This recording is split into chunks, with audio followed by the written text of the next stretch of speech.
Halo, selamat jumpa lagi. Waduh, sepertinya saya hari ini nggak bisa tidur nih. Ya, saya tidak bisa tidur karena udara di sini di bawah minus 10 derajat Celcius.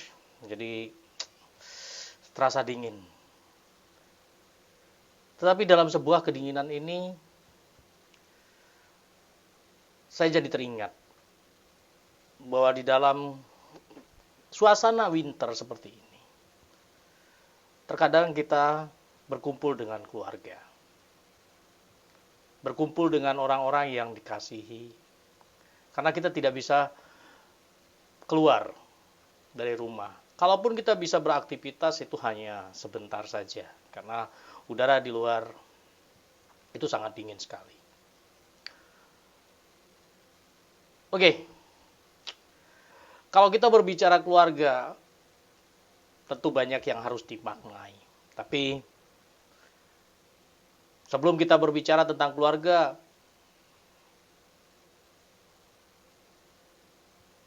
hari ini saya akan menyampaikan sesuatu yang mungkin akan berguna buat sobat-sobat sekalian. Karena saya yakin bahwa saya berbagi, semakin banyak yang saya bagikan, maka semakin banyak yang saya dapatkan.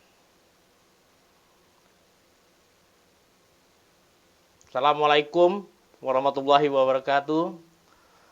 Om Swastiastu, Namo Buddhaya, salam kebajikan buat kita semua.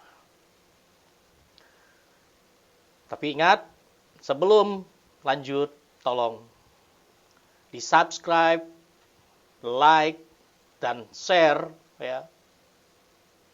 Apabila konten ini berguna buat kita semua, marilah kita berbagi kepada sesama. Ya. Karena dengan berbagi kita akan mendapatkan yang akan lebih dari yang akan kita bagikan. Oke, kembali tadi saya bilang di awal bahwa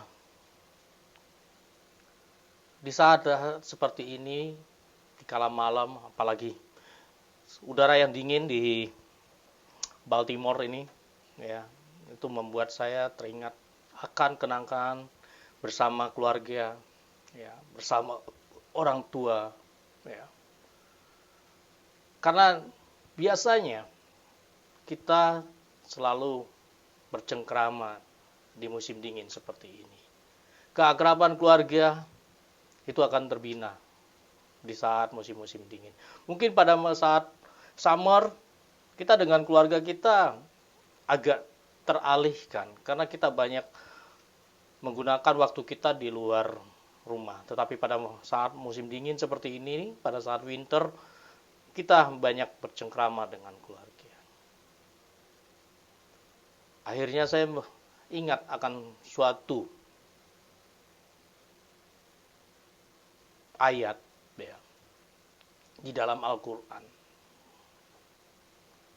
Itu yang artinya, karena kalau saya baca mungkin takut saya salah nantinya, yang artinya itu adalah, hai orang-orang yang beriman, peliharalah dirimu dan keluargamu dari api neraka yang akan membakarmu. Dan batu yang akan dilemparkan kepada keluarga. Ini saya kutip ya, itu dari surat At-Tahrim ya, ayat 6. Jadi saya tekankan bahwa fungsi keluarga itu sangat-sangat besar. Kita harus bisa menjaga keluarga kita ya, dari perbuatan-perbuatan yang tidak benar. Atau buat yang beragama Kristen ataupun Katolik, di dalam agama itu juga mengajarkan bahwa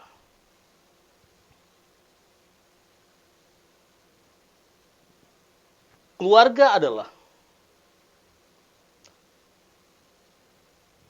sekumpulan nih manusia dibentuk oleh Tuhan dengan mengikuti citra Allah. Karena itu, keluarga diarahkan, diatur, dikembangkan menurut citra Allah tersebut. Kejadian 2:7-18.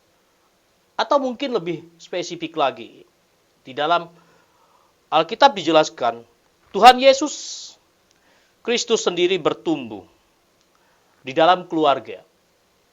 Ia menjadi anak yang patuh kepada orang tuanya. Bahkan ia masih sempat memperhatikan ibunya ketika ia disalibkan. Haleluya. Yohanes 19:25 sampai dengan 27. Jadi keluarga, saya pikir itu sangat berguna. Sangat-sangat penting. Karena dengan keluarga lah kita bisa bertumbuh dan berkembang. Kita bisa berbagi kasih, cinta, dan rasa sayang. Dan menurut ajaran agama Buddha, apabila seorang suami istri ingin selalu bersama atau berjodoh dalam kehidupan ini maupun di dalam masa yang akan datang, maka ada 4 hal yang harus diperhatikan. Yaitu, kedua, makhluk tersebut harus setara dalam keyakinan atau yang disebut dengan sada, setara dalam sila atau moral, kemudian setara dalam kemurahan hati atau caga, dan yang keempat adalah setara dalam kebijaksanaan atau paha.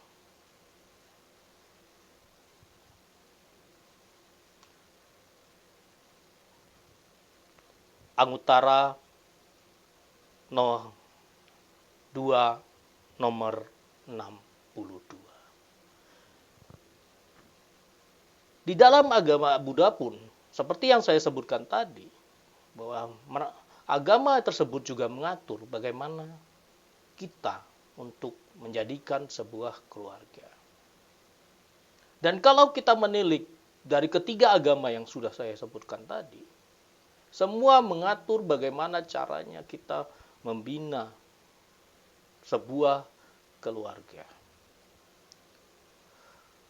Dan di dalam Weda pun saya kutip bahwa hendaknya lelaki dan perempuan yang terkait dalam perkawinan berusaha tidak jemu-jemu dan tidak bercerai serta tidak melanggar kesetiaan. Hendaknya hubungan berlangsung sampai mati dan sebagai hukum suami istri.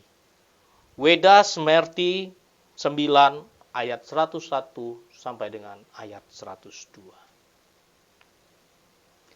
Saudara-saudara, pada kesempatan yang dahulu, aspek kesuksesan manusia itu ada 8. Yang pertama adalah spiritual, seperti yang pernah saya jabarkan.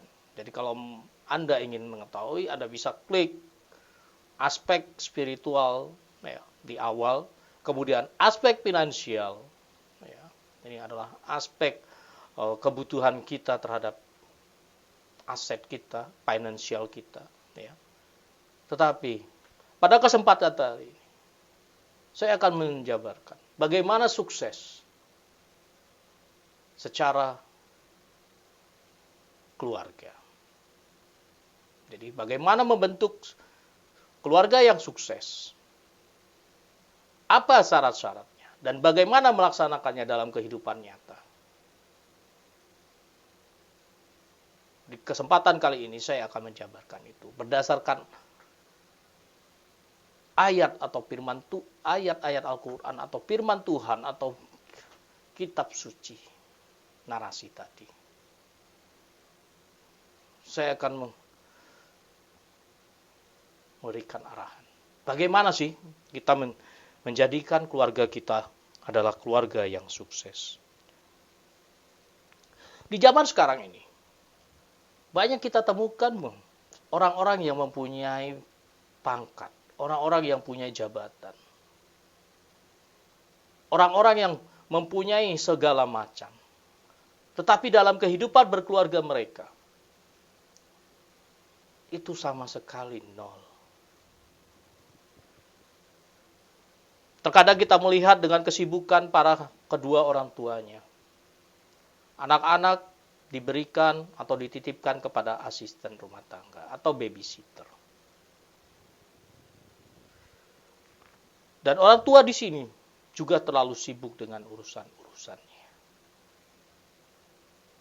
Jadi jangan sampai dipersalahkan pada saat anak-anak kita, istri kita, ataupun suami kita menyeleweng, melenceng dari tatanan kehidupan. Jangan pernah menyalahkan. Karena apa yang kita bina, apa yang kita bangun, itulah yang akan kita dapatkan. Ibarat kita membangun sebuah rumah. Apabila tukang yang satu mengerjakan tidak sesuai dengan arahan kita, maka rumah tersebut tidak akan pernah berhasil. Kalaupun rumah tersebut berhasil dibangun, maka rumah tersebut tidak akan pernah sempurna. Sahabat-sahabatku, kehidupan rumah tangga memang sedikit rumit. Karena apa? Di dalam membangun sebuah rumah tangga, seperti ayat-ayat yang saya sampaikan di awal tadi, ya, terkadang kita tidak bisa menjalankan hal-hal tersebut. Kenapa saya sampaikan seperti ini? Terkadang kita hanya berpatokan bahwa dengan memberikan finansial kepada anak-anak kita atau istri kita, itu sudah tercukupi. Tetapi sebenarnya di dalam kehidupan rumah tangga, bukan itu yang harus dipenuhi. Yang harus dipenuhi terlebih dahulu adalah cinta kasih dan sayang. Benar, untuk membangun sebuah rumah tangga, selain dari penghasilan, kita butuh juga perasaan. Rumah tangga diciptakan oleh karena sebuah perasaan. Tetapi untuk membina, kita membutuhkan yang namanya penghasilan. Tanpa penghasilan, rumah tangga pun tetap akan hancur.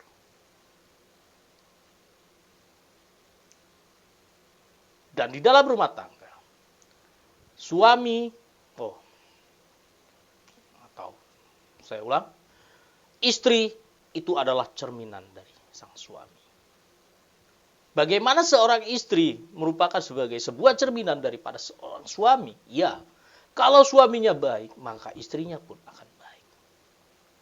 Tetapi apabila suaminya sudah menanamkan bibit keresahan,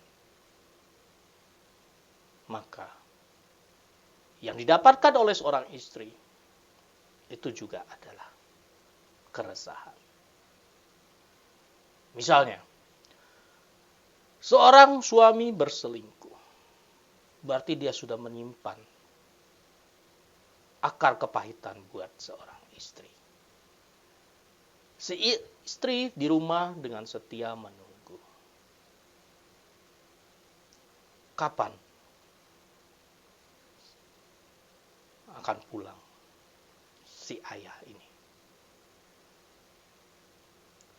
Semakin lama dia menyimpan keresahan itu, maka secara tidak langsung psikologis seorang istri pun akan mulai terganggu.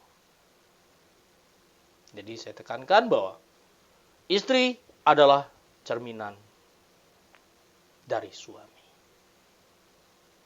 Apa yang dilakukan oleh suami, maka akan berpengaruh kepada istri.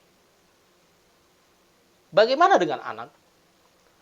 Anak, saya tekankan bahwa anak adalah cerminan dari ibu.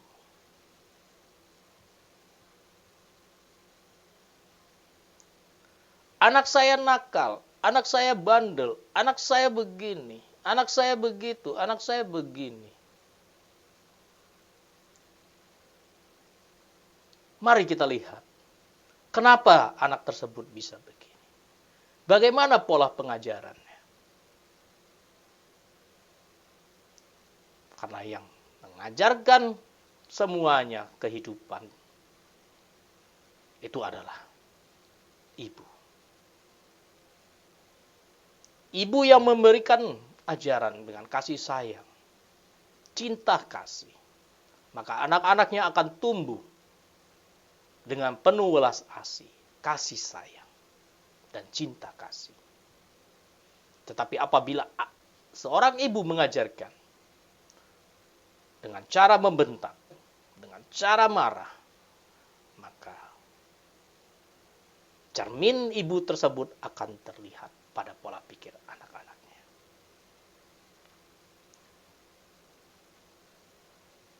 Jangan bingung kalau anak kita terkena narkoba.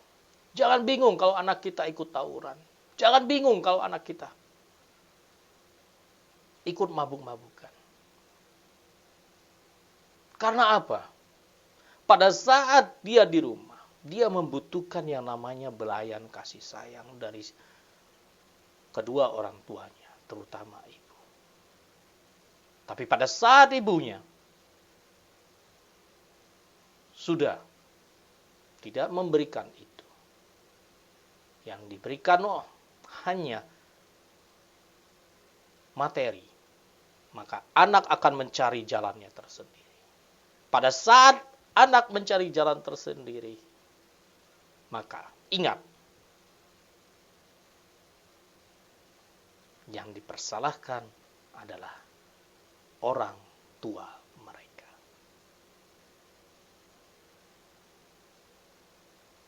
Jadi, anak itu adalah cermin dari ibu. Sementara istri adalah cermin dari suami.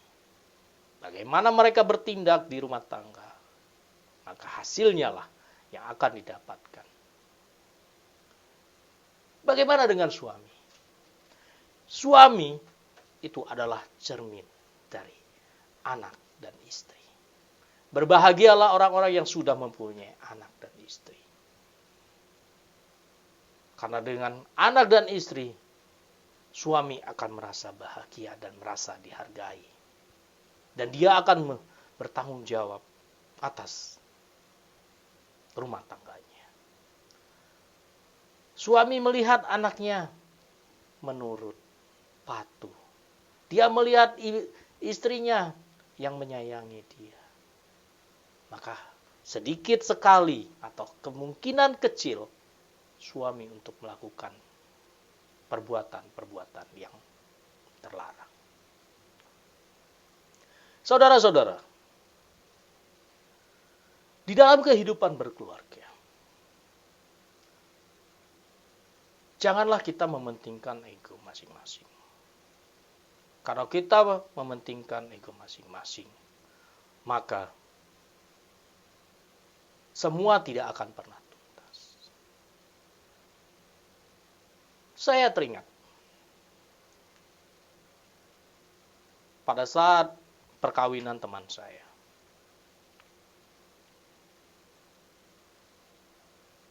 Si pendeta berkata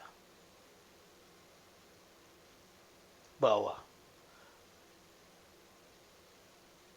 sang pria harus membawa minuman sebelum di pemberkatan ini hanya dengan setengah gelasnya.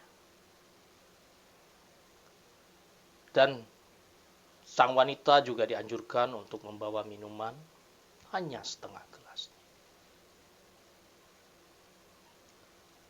Akhirnya kedua pasangan ini, teman saya ini. Mereka membawa satu gelas, tetapi dengan isi setengah. Di balik makna dua gelas ini, terbersit sebuah cerita. Apabila satu gelas ini kita isi full, ya, dan satu gelas pun kita isi full, maka pada saat kita menuangkan, itu airnya akan tumpah. Pada saat tumpah, berarti akan berantakan. Tetapi, pada saat gelas ini diisi dengan setengah-setengah, kemudian dipersatukan, hasilnya akan full. Begitu juga dengan kehidupan berumah tangga. Apabila kita membawa keegoisan kita, semua kita bawa, dan pasangan kita membawa juga semua keegoisan kita, maka yang ada adalah bentrokan. Tetapi apabila kita membawa setengah dari keegoisan kita, dan pasangan kita membawa setengah dari keegoisan kita, maka itu akan menjadi satu. Saudara-saudara, di dalam kehidupan rumah tangga pun, kita harus menjaga sikap, menjaga attitude. Dan buat seorang suami, kita harus biasa bertanggung jawab terhadap istri. Jangan sampai kita membuat sesuatu yang bisa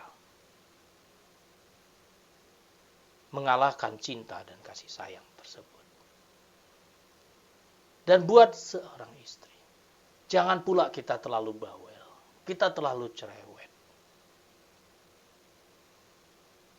Karena Anda mengambil suami, berarti Anda sudah mengambil hak-hak sang suami. Yang tadinya suami mungkin terbiasa bergaul dengan teman-temannya. Tetapi karena dia mempunyai seorang istri, setelah dia pulang kerja, dia capek. Tapi dia tetap harus memperhatikan kondisi keluarga. Buat sang suami, Anda pun jangan terlalu egois.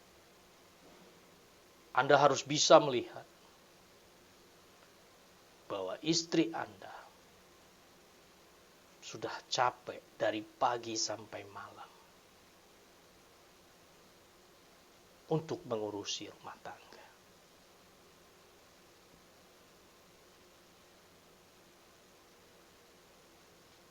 Saudara-saudara, kalau kita melihat kembali kepada keluarga, keluarga seperti apa sih?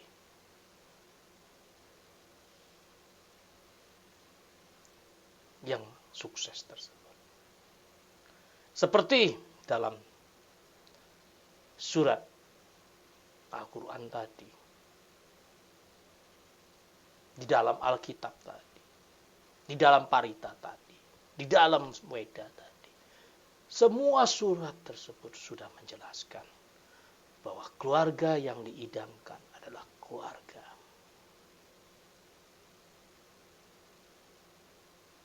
yang benar-benar menjadi keluarga. Buat yang muslim, keluarga yang diidamkan adalah keluarga yang samadah, waroma atau samara. Buat yang Kristen ataupun Katolik, keluarga yang diidamkan adalah keluarga yang dicintai dan disucikan oleh Yesus Kristus. Buat yang Buddha pun seperti itu. Keluarga yang diharapkan adalah keluarga yang dinaungi dan diberkati oleh Sang Pencipta. Hindu pun begitu. Keluarga yang diharapkan adalah keluarga yang bisa bertahan hingga maut yang memisahkan. Tetapi terkadang kita manusia bisa untuk merencanakan. Tapi pada kenyataannya terkadang hal-hal yang kecil pun bisa membuat sebuah duri di dalam sebuah hubungan. Saya tekankan bahwa keluarga, terutama suami dan istri, semakin lama kita berhubungan dengan pasangan kita, maka ingat satu hal, semakin kita tidak mengerti tentang pasangan kita. Ingat, semakin lama kita menjalin hubungan dengan pasangan kita, maka semakin lama pula semakin tidak tahu kita tentang pasangan kita. Dan hal-hal inilah yang biasanya membuat bagaikan duri di dalam sekam. Sedikit memercik, maka kehancuranlah yang akan terbersih. Kenapa banyak terjadi perselingkuhan? Karena pasangan-pasangan kita tidak memahami hal-hal tersebut. Banyak pasangan yang berselingkuh, aduh saya menyesal menikahi kamu karena kamu sudah berbuat begini. Kamu tidak seperti si A, kamu tidak seperti si B, kamu tidak seperti si C. Akhirnya perselingkuhanlah yang terjadi. Makanya saya tekankan bahwa istri dan suami itu harus ada kedekatan fisik, mental, dan spiritual. Karena dengan kedekatan fisik, mental, dan spiritual, maka rumah tangga akan terbina, terjaga sampai maut yang memisahkan. Kenapa istri bisa berselingkuh? Kenapa suami bisa berselingkuh? Karena mereka tidak melihat apa yang mereka inginkan dari awal. Suami berselingkuh karena istri sudah menganggap, wah, saya begini juga tidak akan ditinggalkan. Suami melihat istri di rumah sudah bukan seperti yang dahulu kala.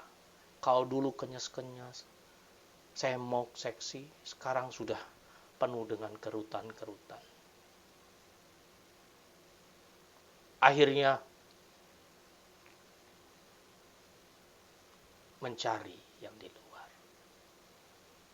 Atau suami yang sudah capek pulang kerja, sementara istri di rumah datang dengan marah-marah. Akhirnya suami kesal. Di mana dia akan menemukan kebahagiaannya? Kenalah dengan seseorang di luar. Si C memberikan perhatian khusus. Maka akhirnya terjadilah sebuah perselingkuhan. Atau sebaliknya, si istri yang juga notabene wanita karir, jarang di rumah. Karena anak-anak tadi saya kembalikan, anak-anak dititipkan kepada babysitter ataupun asisten rumah tangga. Yang ada adalah istri lebih banyak mengenal dunia luar. Padahal di luar itu adalah banyak macannya. Banyak macannya di sana. Banyak godaannya. Apalagi kalau tanpa dilandasi dengan agama, maka baik istri ataupun suami akan ke arah yang namanya perselingkuhan. Mungkin tidak sampai mempunyai anak, mungkin tidak sampai menikah, tetapi paling tidak mereka sudah melakukan perselingkuhan, entah itu dengan jalan bersama atau apapun. Tetapi pada saat kedua makhluk ini mempunyai komitmen bahwa saya punya pasangan di rumah, saya harus pulang ke rumah karena pasangan saya menunggu di rumah.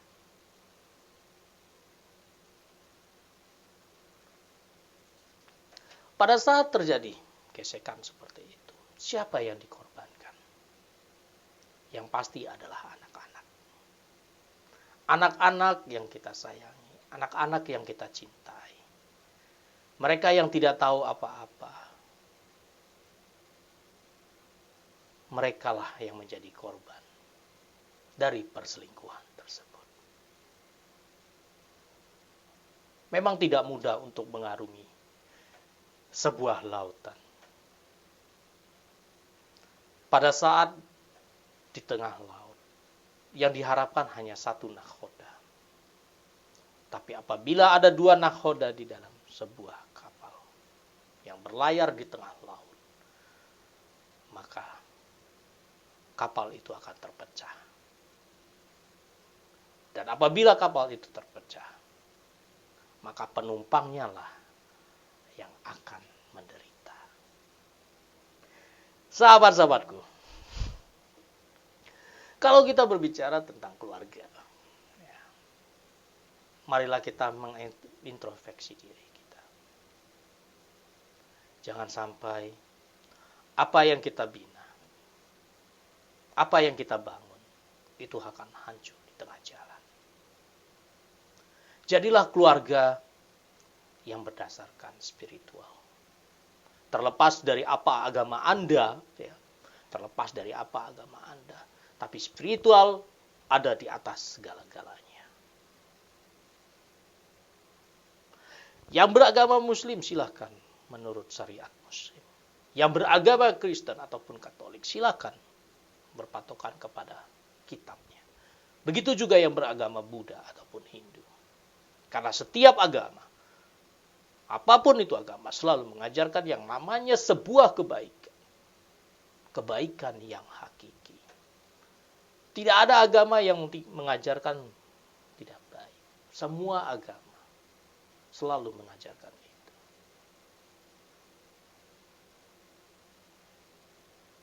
Buat yang sudah berkeluarga, binalah hubungan rumah tangga Anda. Ingatlah, Anda diciptakan, Anda disatukan di dalam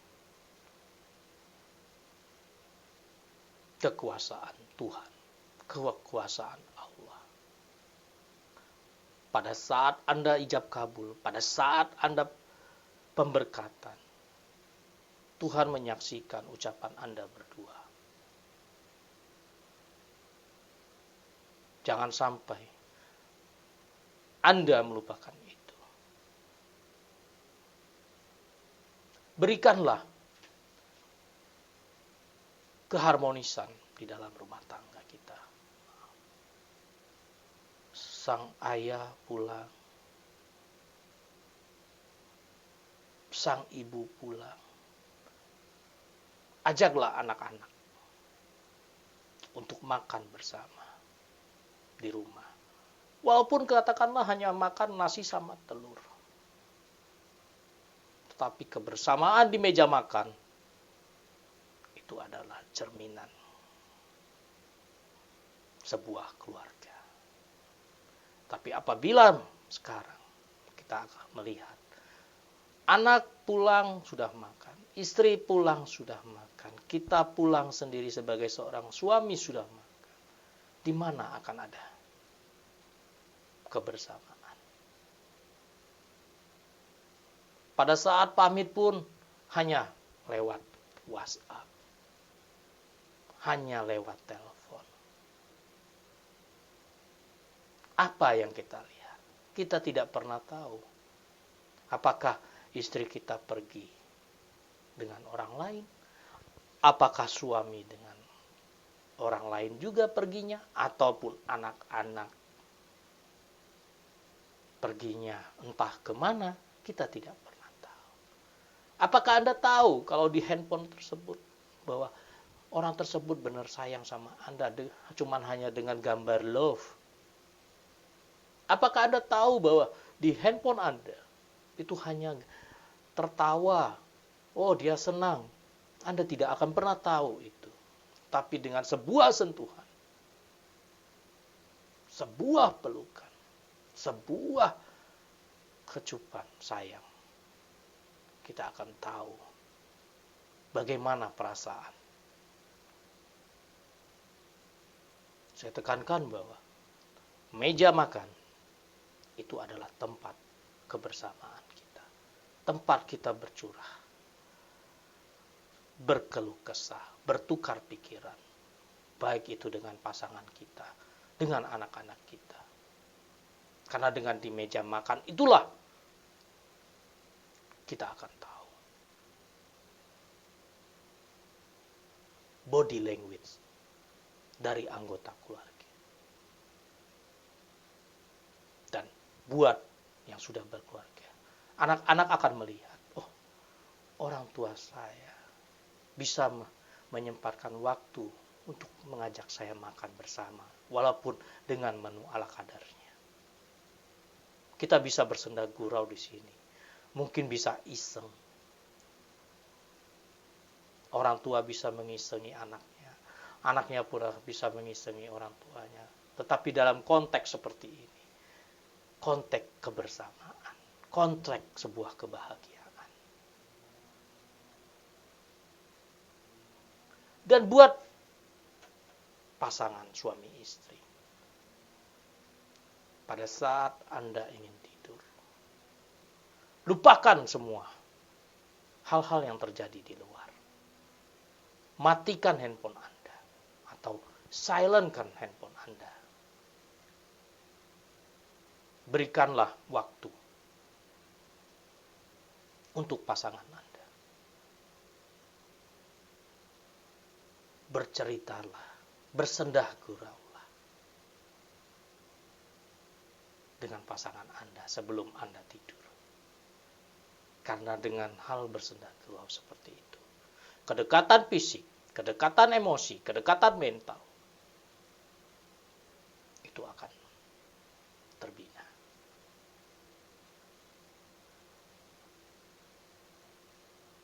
Sang istri akan merasa mempunyai pasangan, begitupun juga sang suami. Karena dengan pelukan, itu akan membangkitkan hormon kasih sayang. Kalau kita sudah bisa membangkitkan hormon kasih sayang, berarti pikiran kita itu akan lebih bersih, lebih berpikiran positif lagi. Jadi,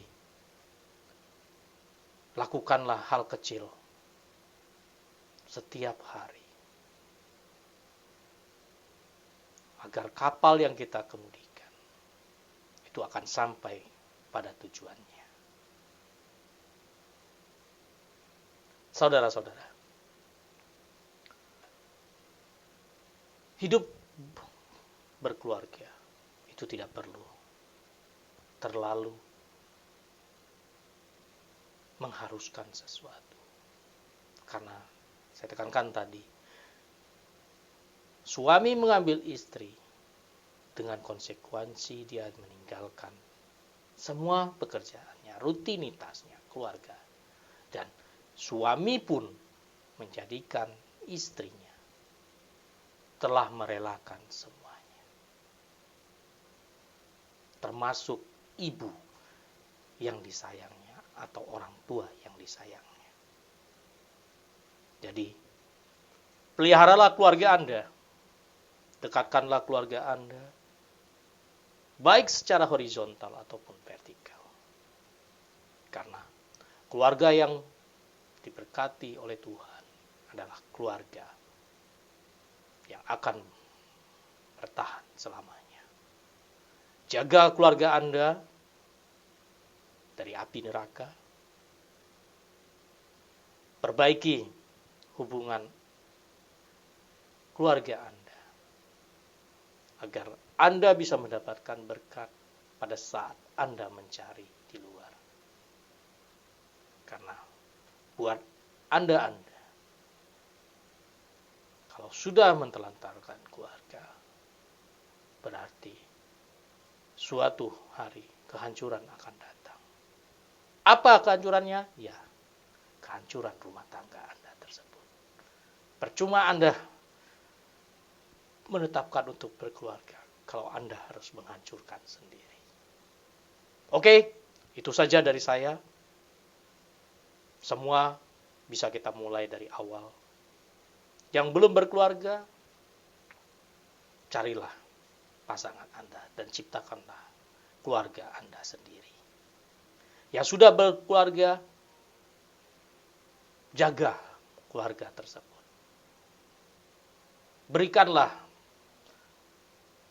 makanan rumput-rumput yang indah di dalam keluarga Anda. Karena apa? Anda sudah mulai berlayar. Dan buat yang sudah tidak berkeluarga lagi, jangan disesali. Itu adalah masa lalu. Masa lalu biarkanlah berlalu. Tetapi berusahalah untuk menjadi lebih baik. Berusahalah untuk menjadi manfaat buat orang di sekitar kita.